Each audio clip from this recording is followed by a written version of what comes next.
G'day and welcome to Detour Racing.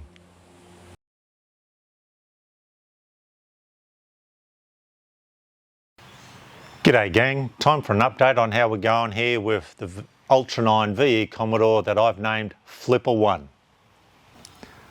Looking in through the right rear passenger door, you can see now that the fuel system harness is all complete. It's connected up, mounted up, ready to go.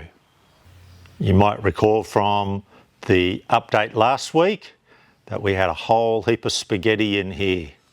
We'll check it out now. Starting from the battery, it's all in braid. Just a little bit of spaghetti there underneath the switch panel.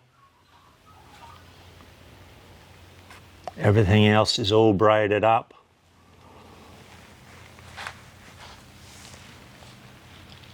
All the way up underneath the dash to over onto the right hand side of the firewall, the accelerator pedal, the brake switch, etc.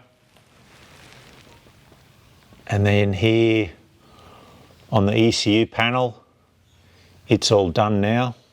We're just waiting for the last couple of little connections to be made here and it'll be finished.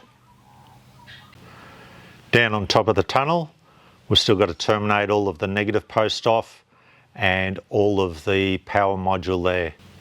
From that, you can see that the interior of the car is just about complete. Just a whole bundle of terminations to do. All the cable is in there, just waiting for that to happen. And up forward of the firewall, we haven't even started that yet. You can see that we've got all of the boot done now. All of the cabin is about 99% done, just a little bit of termination to take place there. The next part of the project is going to be doing the engine bay. And after the engine bay, we attack the big job, which is the harness for the engine and the transmission. Thanks for watching. We'll see you next update. Thank you.